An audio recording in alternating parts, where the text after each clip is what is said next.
Hey guys, welcome back to the All In podcast. I'm one of the co-hosts, Mike Badzig, joined as always by my co-host Eli Cooper. What's up, man? Not much, man. How you doing? We're doing good. We are very excited. We had NBA basketball this weekend, so we've been thirsting for basketball. It's been a while. We've been talking about it a lot, and then we finally got to see some games. How was that? It was great, man. It was truly great to have basketball back again. Yeah. And from watching on TV, it didn't really feel any different. You know what I mean? Like without any fans there and completely neutral courts. And I don't know if everyone else felt the same way, but for me, I was just happy to see basketball back. So it didn't really matter. And it kind of tells me that stuff never really mattered to me. You know what I mean? Like I'm just focused on the game. But especially that opening night, man, the games were extremely exciting to watch. And I also have to give a big shout out to the NBA, man, for what they have done as far as making sure the conversation continues around the Black Lives Matter movement. Yeah. And I think that's super important. Obviously, it was an issue that Kyrie brought up. And I have to give him a lot of credit too, man. Like him threatening to have guys sit out, obviously, sent a big enough message to the NBA. Right. Whether they were going to do this or not, I don't know. But like he raised the issue. You know what I mean? That, hey, we need to keep the conversation going. I think this is doing a better job of keeping the conversation going than if they didn't play. You know what I mean? Like, because I felt like it was dying down a little bit, and now they're constantly reminding you before every game, after every game. The reporters are doing a wonderful job asking every single person to speak about, the movement and talk about what it says on the back of their jerseys and stuff like that.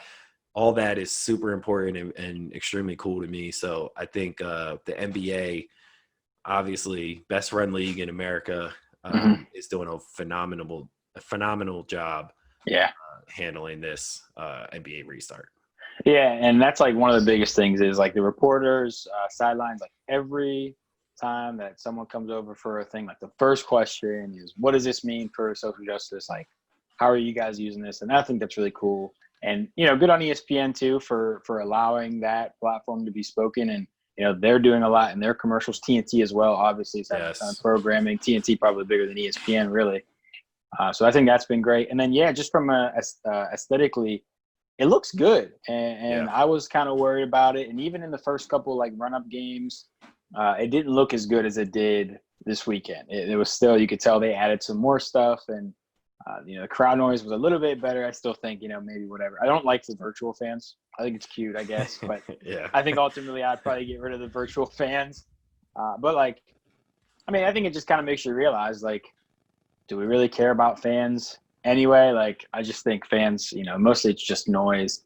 And when you compare it like to baseball, like baseball coming back and you see all the empty seats, like that's weird for me. Like when I see a baseball game and there's a foul ball and it's all the empty seats, like basketball, you don't really get that. Right. You can tell that it's sort of different, but I think ultimately they've done a really nice job with it. So we want to talk about some of the big games that happened this weekend.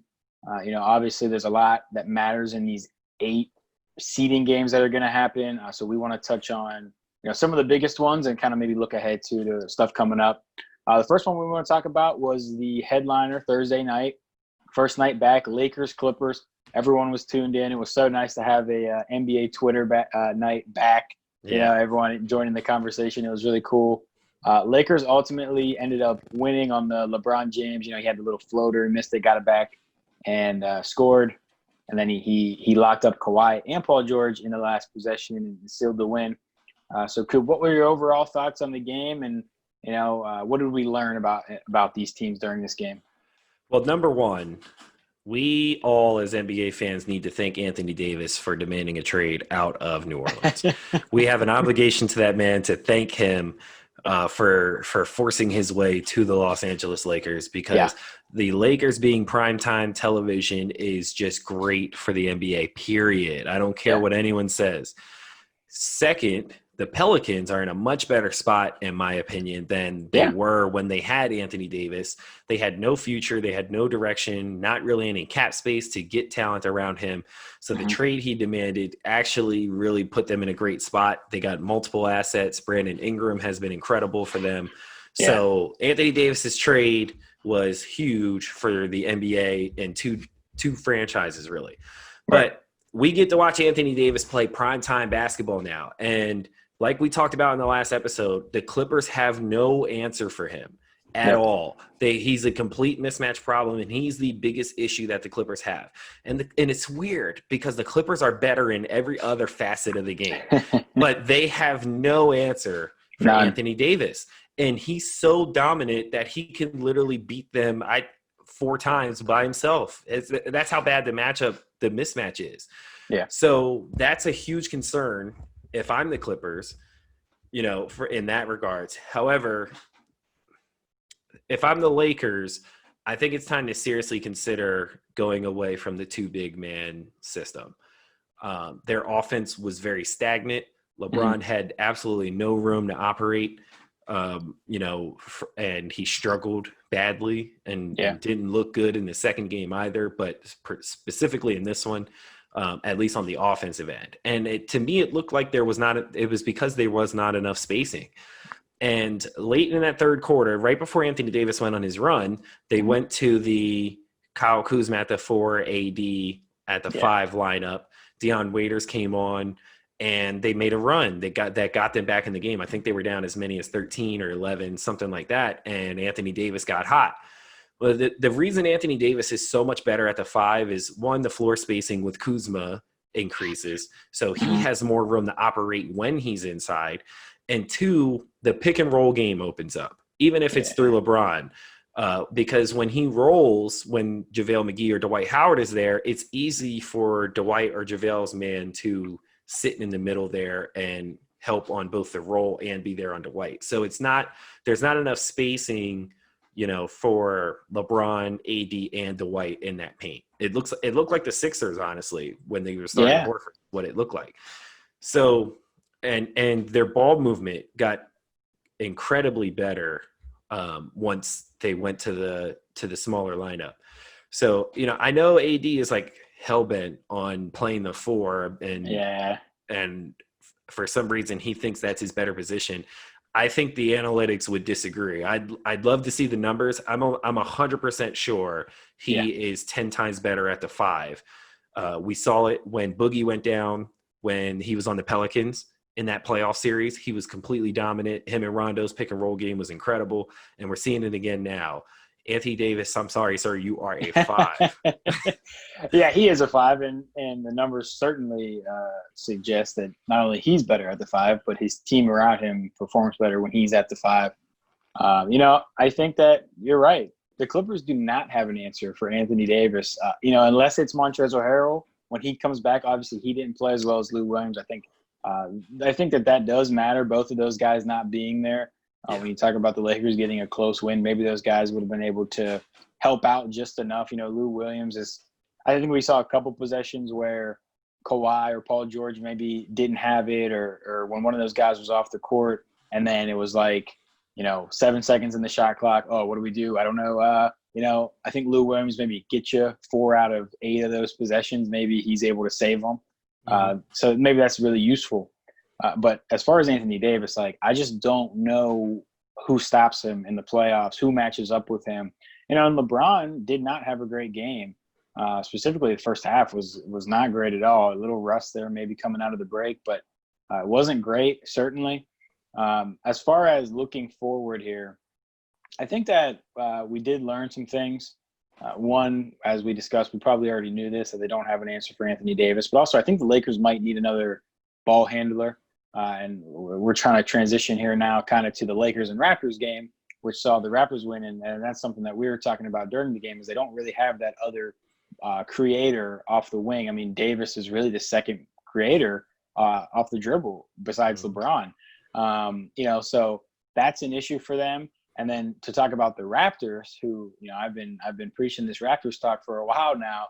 Man, they looked really good. They looked really solid. And Kyle Lowry, Looked like he wanted some votes for third or second team All NBA, and he was able to drop 30 points. I think he had 33 and 11 rebounds and maybe 5 or 6 assists. Like, he was just everywhere. They were attacking Kyle Kuzma relentlessly. It seemed like every time they had a favorable matchup on Kuzma, they were going right at him, whether it was a switch on Lowry or Van Fleet, or really even Siakam or Anunoby. They were all trying to go at Kyle Kuzma. So, that could be an area of concern for the Lakers as well. What did you see in the Lakers-Raptors game?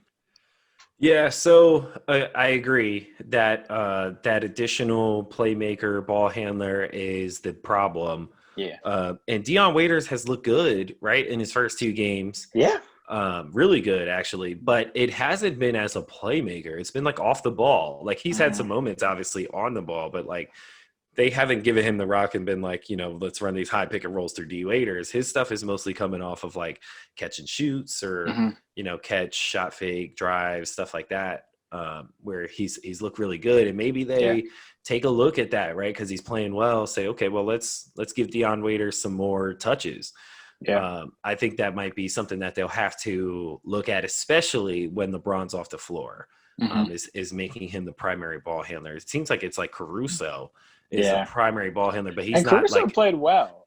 Defensively, he played really well. Yeah, but he doesn't look comfortable like playmaking, like in the half court setting.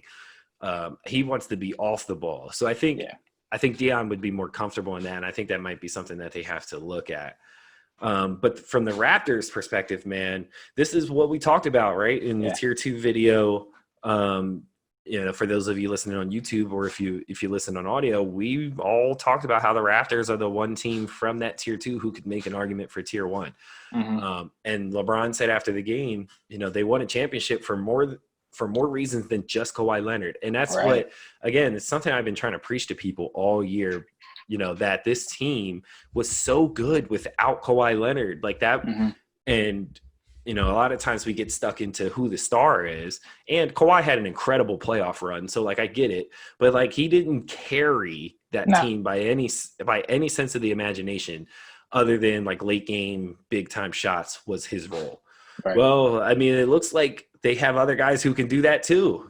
Kyle Lowry made some huge shots last night that put the Lakers away down the stretch. Siakam is, better than advertised as well. So like, and it's a total team effort. And those are the teams that honestly scare you the most, is that like, you don't know who is going to beat you on a nightly basis. You just know it's going to be somebody.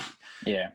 And you pretty much know, like, you can kind of key on Kyle Lowry and Siakam, right? Because they're the 2 biggest names. But like, Fred VanVleet can give you buckets. Norman Powell can get hot. Right. OG Anunoby has looked good. He's not necessarily someone who scares you offensively, but solid 2-way wing. You know what I mean? Like, and then obviously you have Marc Gasol. So that's the kind of teams that scare me in the playoffs. Especially, I can't wait to see them against the Bucks. Yeah. I'm not sure. I haven't looked at the schedule, so I'm not sure if they have them in this last 8-game stretch. But whether it's playoff time or beforehand, everybody in the East should be concerned about the Raptors. And the thing that stood out to me more so even than, the different ways that they can score, all the guys that you named, the defense and the defensive schemes that they had to stop the LeBron penetration and to, the way that they shade away from shooters. But, they have such good rotations. Like, Nick Nurse is just really a mastermind on the defensive end, even more so. I think he is offensively as well. But defensively, like, the stuff that he draws up is just really unbelievable. And, when you have so many coachable guys, right? Like 7 guys who are just coachable, high IQ, it makes it so much easier as a team defense. And you saw it. And I think that, like you mentioned, going up against Giannis in the playoffs here probably is going to be a similar style to how they faced LeBron, because it's kind of the similar driving and kick. They play almost similar type ways. But, you're probably going to see a lot of that same tactics against the Bucks, and it's really encouraging as a Raptors fan to see that it works so well against LeBron, especially like when this weekend we saw so many offensive explosions from so many teams. It seemed like nobody could get a stop, and then you saw the Raptors when they came out and like they really held the Lakers in check. So Yeah, it was very promising as a Raptors fan, and we'll see. They got more big games coming up, but I feel really good about the Raptors right now as one of the two teams to beat coming out of the East. So Yeah. all right, let's talk about the 8 seed race in the West. Something we've talked about a lot in our previous episodes of how's this going to shake out. And, we got a couple of answers of how these teams are going to look. We saw the Pelicans lose on Thursday night in the first game. Questionable coaching decisions with Zion on a minute restriction, ended up not playing in the final minutes there. They capped him at 15 minutes, not really because of health. I think he's just trying to get into shape, it sounds like. And then the following day, we saw Grizzlies-Blazers. And Grizzlies-Blazers was a great game. Went to overtime. Melo stepped up, hit a couple of huge shots. Jaren Jackson Jr. went off for 30-plus.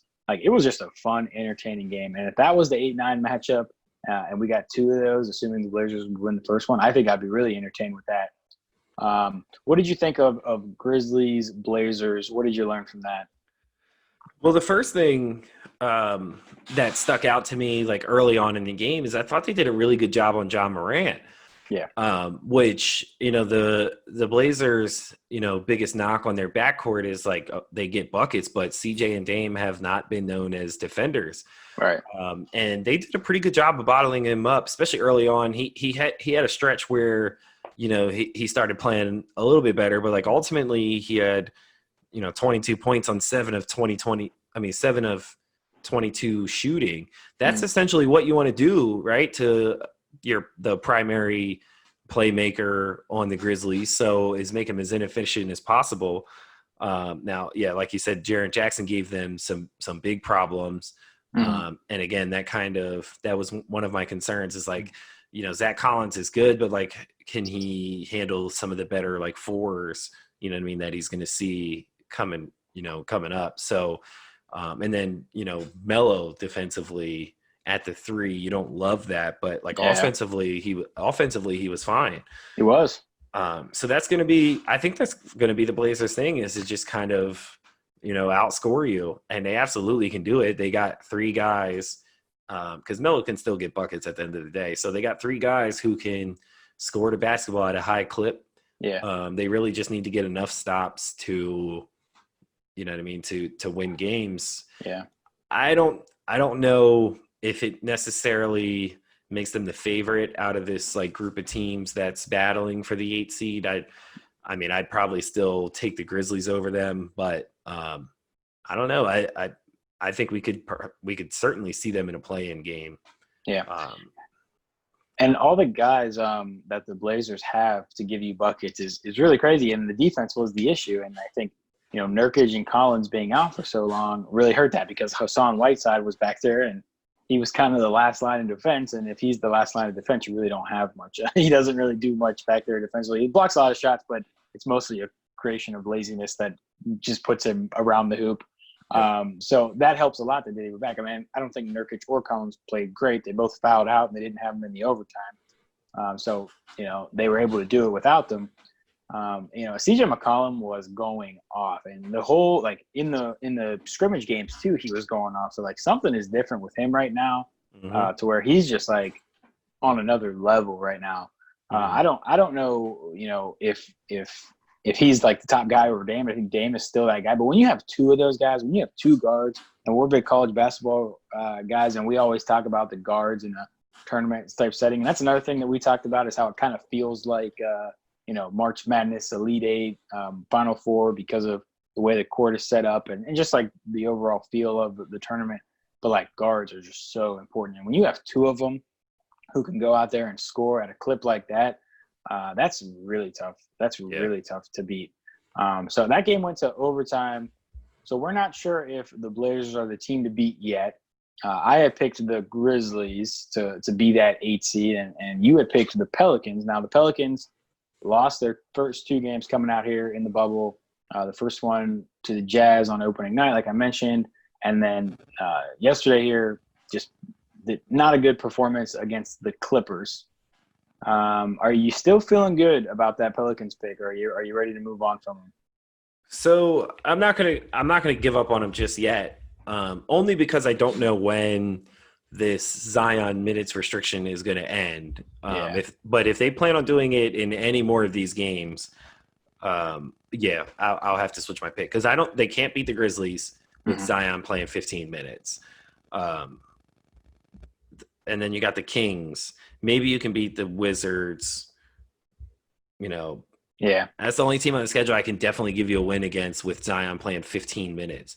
So I mean, and it's I know it's got to be frustrating for him, especially in that Utah game. Like he probably came into this eight games, prepared to lose to the Clippers, right?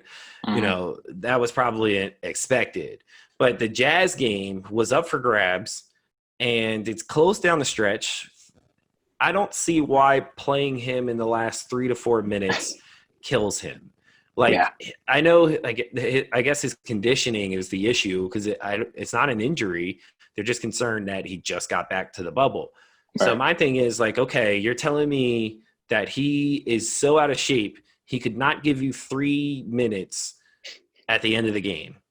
Because if that's the case, you have a huge problem to where this guy can't play 18 minutes of basketball at this age. You know what I mean? That doesn't make any sense to me. I think in that case, if I'm Alvin Gentry, I'm like, okay, I know doctor said 15 minutes. We need this win. This is crucial. Right. And it sucks because Brandon Ingram played so well. For most of that game, he got a little cold towards the end.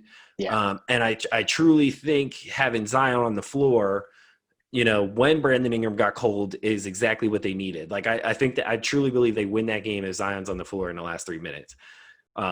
And that's what you were playing him in burst. What's one more burst? Right. And that's the thing. It's the last 3 minutes there, even if you put him out there and he's not, you're not running through sets through him or something like that. Just put him out there and create a little bit of space for BI to do his thing. Cause Ingram had a great game until, really the fourth quarter there, last 7 minutes. I think he missed every shot after that. Get him some help out there. JJ Redick was playing great. And then I think things just got a little stagnant. Maybe Zion is that explosiveness that you need to re-energize you.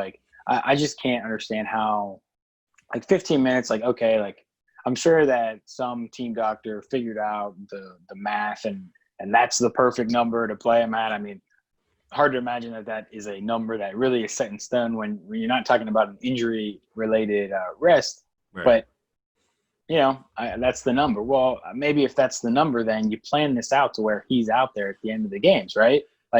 Maybe you don't put him for that spurt in the second quarter, save him for the end of the game because at the end of the day, he's 19 and he's, working his way back and hasn't had a ton of experience, but I don't really think you could argue that he's worse than your third best player, maybe your fourth best player. You need him out there. These are important games. These aren't the scrimmages anymore where you're resting guys. This isn't even really a regular season game. This is you need these games now. And now this sets up on Monday, Pelicans Grizzlies, right? This is going to be huge. If the Pelicans lose this game, okay, now we're talking about potentially it being over with, right? Because then you're 5 games back. And not only are you 5 games back and you need to be within what we say 3.5 or 4 games to force the elimination tournament, but then you've got the Blazers who are over you, and the Blazers right now, as we're recording this, it's about 4:30 on Sunday. They're losing to the Celtics, but if they win that game, they're going to be even closer. So then you got to jump them and get within the 4 games. Not even to mention, we haven't even brought up the Kings and the Suns and the Spurs. And the Suns and the Spurs looked actually pretty good in their first games back. The Kings not so much, but I think if the Pelicans lose on Monday now, we're going to have serious doubts about whether or not they can come back from it. I will say, if you look at the schedules, the upcoming schedules after Monday's game, it's a lot easier for the Pelicans than it is for the Blazers or the Grizzlies, but especially the Blazers. They actually have it pretty tough. So I would, maybe you don't count them out from catching the Blazers, but 5 games back, oh man, that's tough with 5 games to go, right? Essentially. Yeah. And that's the thing. And that's the thing is the Spurs are ahead of them and Portland's ahead of them and the Kings are ahead of them now because they dropped the first two. Right. Obviously, like you said, we're recording 4:30 on a Sunday, so Spurs and Grizzlies play each other tonight, and Kings play the Magic. Yeah. So the Kings could go up a whole game and a half ahead of you, and then regardless of what happens in Memphis in the Spurs game, someone's going up above you, right? Or is making this more difficult. If the Grizzlies win, okay, maybe you're only a half game back from the Spurs. They're still ahead of you, but now the Grizzlies they're 5.5 games ahead of you going into your game on Monday. So you're a whole game and a half further back if they beat the Spurs tonight. And if the Spurs beat them, now the Spurs are 2 games ahead of you for that 9th spot. So it's just like you're in a tough spot right now, man. To where Monday becomes a must win to even give you a shot, and then you don't really control as much of your destiny as you did. Yeah. I mean, really, these are all going to be. I mean, from this point on, Pelicans. I think if you're the Pelicans, you came into this bubble thinking, we've got 8 games. I think at a minimum, you're saying, okay, we need to win at least probably 5. If we go 5-3, then I think we give ourselves a good chance. Okay, well, you can lose one more game now if that's your math, right? Like, these are all must-win games, really, for the position that they put themselves in. And like Alvin Gentry, like that. I've got questions for why you would sit Zion like that. That's just it's unorthodox to say the least, and I think that was really bad timing, if nothing else. So, all right, let's take it to some Eastern Conference teams. We saw a big matchup, Celtics Bucks. A lot of people have this as a Eastern Conference final preview. What did you see? Do you think that the Celtics have enough that they could beat the Bucks in a series? No, they don't. Not in a series. They can steal a game or two, but I think it's light and day, to be honest with you. Wow. And I think it's because the Celtic stars are just so young, right? I mean, as much as I love Jason Tatum and how great I think he is, he was awful against the Bucks. You know what I mean?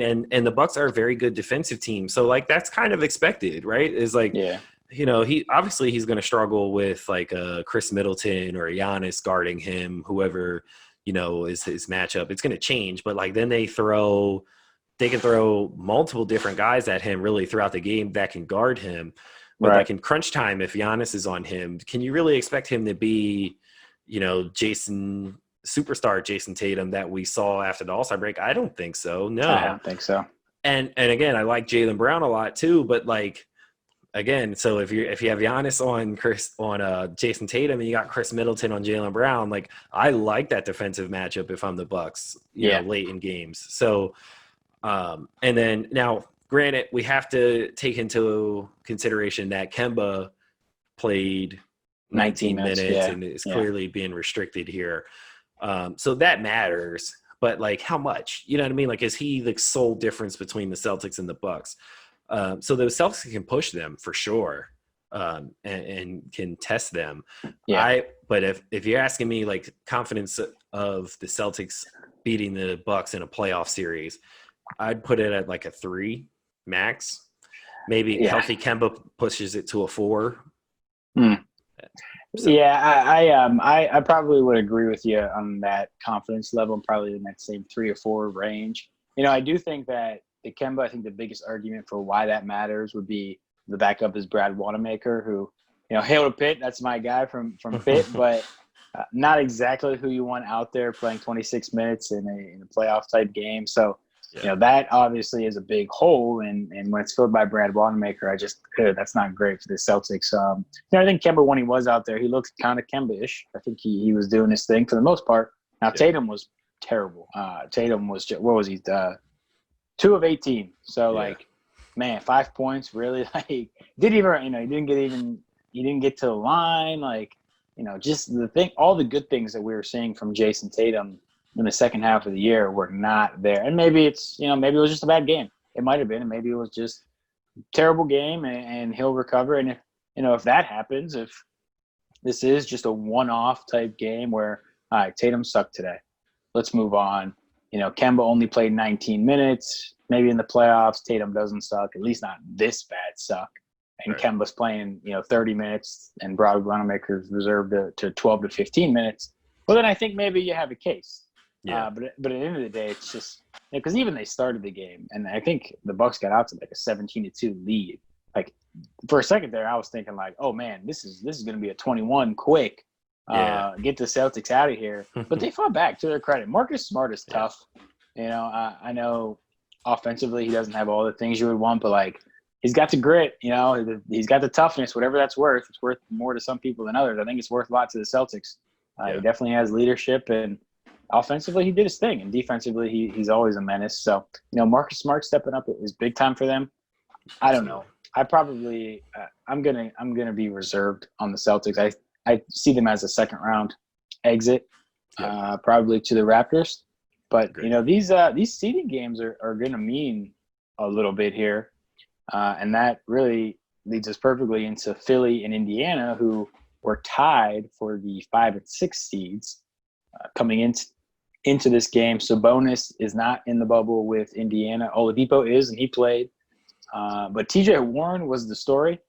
53 points. I didn't watch it live. I watched it actually this morning. NBA TV had a replay on, and I watched that game. Probably the least impressive 53-point game I've ever seen. It was kind of like I was just watching it, and then I looked up in the fourth quarter, and he had 45, and I was like, "Oh shit, what?" Like, but obviously concerning, and this drops. So Philly now is going to be in this 6th seed. I think they'd much rather be in the 5 seed, probably, maybe. So you are our Sixers fan here. And it was a good game for Embiid, 41 points in the loss. What were your overall thoughts on your Sixers, man? Well, the 3 guys that you pay the big money to looked good. Embiid was great. Tobias Harris was great. Little inefficient, but great. Yeah. And Ben Simmons was solid, I would say. His typical game, 19 points, 13 boards, not quite as many assists. But absolutely no production from the backcourt or anybody else for that matter. Horford chipped in 10 off the bench in 23 minutes, which is pretty average for him. I don't have huge expectations for Horford, but defensively was the problem to me. I know TJ Warren is a guy who can score at basketball, but 53 points against a team that's supposed to be this defensive, stout defensive team. How does that even happen? I have Ben Simmons, as defensive player of the year, and I don't know that TJ. I didn't pay too much attention because, like you said, TJ Warren's 53 was pretty out of nowhere, throughout the game. So I wasn't paying attention to who he was cooking like that. But at what point do you say, "Yo, Ben, shut this dude down"? You know what I mean? And well, Ben he was on him takes for a that while. Challenge. He was on him for a while, and he did not shut him down. Yeah, so it's okay, you can't guard TJ Warren, dude. That for any stretch of the game, that doesn't, to slow him down, that doesn't make any sense to me. And the biggest problem that the Sixers continue to have is Brett Brown has not figured out how to play Joel Embiid in pick and roll situations. Yeah. He just sits back in the paint, and guards come off of that ball screen with all the room in the world to operate in the mid-range area, or they draw him in and out on, they get into that area. He finally steps up, and then they pull him back and get him in an ISO on an island or a big man in a post-up situation. You know what I mean? It's not good. Yeah. It's not good defense. And it's kind of why when people ask, who would you rather have, Ben or Joel? It's Ben. Because the days of having this 7'2" guy sitting back in the paint are slowly but surely going away. Miles Turner steps out and shoots threes. You know what I mean? So to have Embiid sitting now he was out, early on with foul trouble and only took 5 shots in this game. But it's more to the point where how can he defend pick and pop situations sitting that far back? You know what I mean? And pick and roll situations sitting that far back, and guards can just get downhill at will. That's a concern for me. And you're talking about the most popular play in basketball is the pick and roll, and we can't defend it when Embiid's on the floor. Yeah. So that's honestly, that might be the bigger issue than the spacing of Ben Simmons and Joel Embiid. Like, this pick and roll defense might be a lot worse than that. So, you know, the same issues that were there for the Sixers before are still there, regardless of whether Ben Simmons is playing the point or the four. It didn't make any difference, because the issues that stand out still are the spacing. It's still an issue. Mm-hmm. But the pick and roll defense is an issue. So if we do get the Celtics in the first round, what in the world are we going to do with Kemba Walker if he's healthy and ready to go? What are we going to do with Jason Tatum if we can't stop TJ Warren?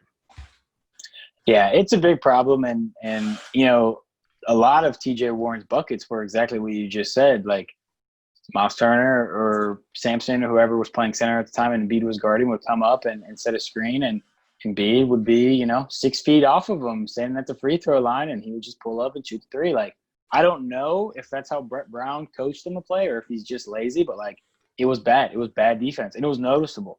And it wasn't like it was like, oh, one time it happens and you're like, oh, come on, man. Like, it was like 6 or 7 times. It was every play. It was every play. And, like, oh, man, I don't know if – you know, and I don't know. Maybe he's being lazy. Maybe Brett Brown told him to do that because he doesn't want him to get too far extended and maybe get in foul trouble. I would doubt that that's what happened. Yeah. I would probably think that he was just, you know, having a little laziness there. And then, you know, Sixers on offense, you talk about the spacing. The Pacers kind of took a page from the Miami Heat this year, and they played a ton of zone. They played a ton of zone against the Sixers. Mm-hmm. And you know what? And the Sixers – actually did an okay job against it. I mean, the Sixers offense was not bad in this game. It was, you know, they scored 120 points here. Like, Embiid had 41. You know, clearly they were doing something right on offense, and they had a lot of open looks. They were able to find, you know, make a couple extra passes. They had a handful of wide open corner threes that they made. Thibault did pretty well shooting. Tobias Harris, like you mentioned. So I don't think the offense is the issue. Even when teams go zone, which I think normally would pose a problem, and maybe if Indiana had better defenders the way that Miami does, it would be more of a problem because Miami did cause a lot of problems when they were going zone against Philly. But I think it's the defense here, and, you know, I wouldn't think that we're going to be saying that with Embiid and Simmons just on the surface saying the Sixers defense is going to be the issue. But when you play lazy, it's the issue. It's the issue. And we saw Shake Milton and Embiid getting a little scuffle. So are you giving up on the Shake Milton experiment after one game? What do you think about that? Well, again, like, I don't love Shake Milton to begin with, but I do think the lineup is better, right, offensively with him in it.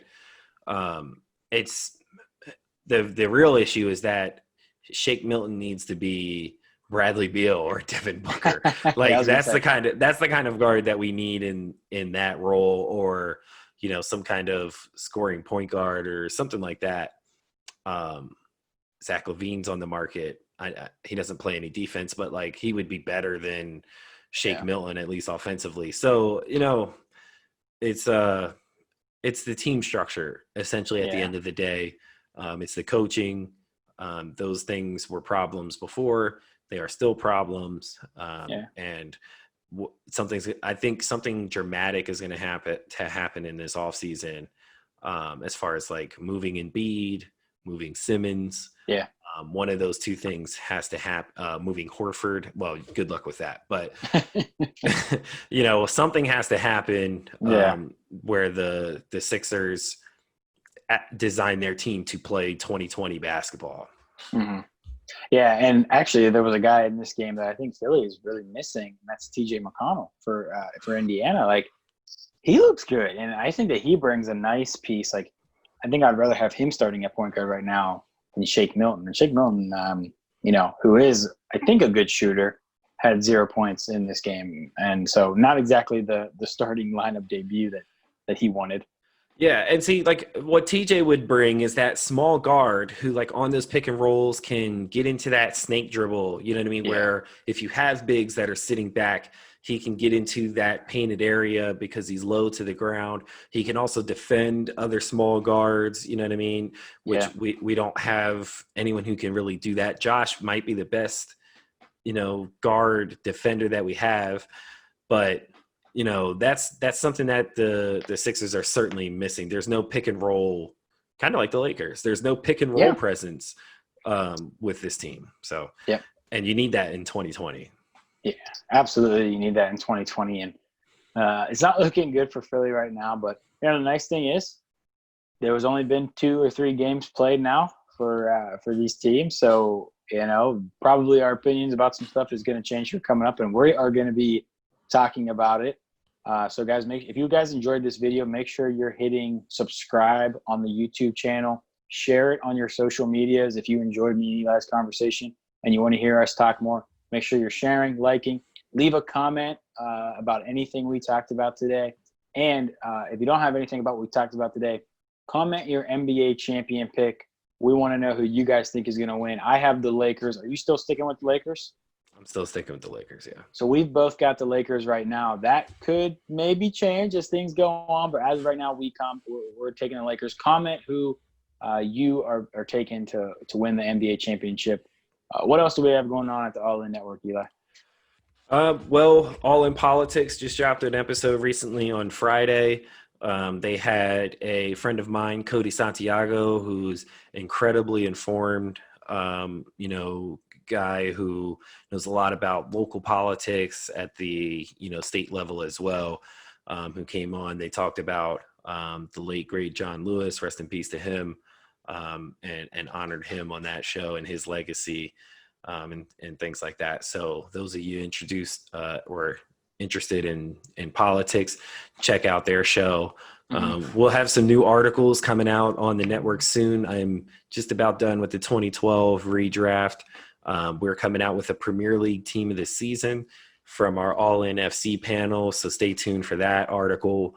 And then, for those of you who are watching here on YouTube, make sure you also go down and to Apple, Spotify, Google, and download the audio version of our podcast as well there. That way you continue to, show support. And we appreciate you guys tuning in to another episode. Yep. Thank you guys for tuning in. We are glad NBA is back, and we have a lot of different live sports to talk about. So hit subscribe, guys, and we'll be back soon with another video. Thanks for listening to the All In Podcast. See you guys Thursday.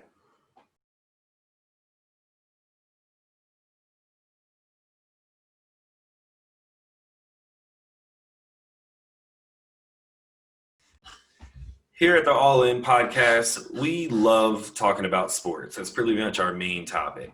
And in sports, you need to be reliable. Well, what's more reliable than Tavon's Lawn Care, LLC? It's a Black-owned family business in York, PA.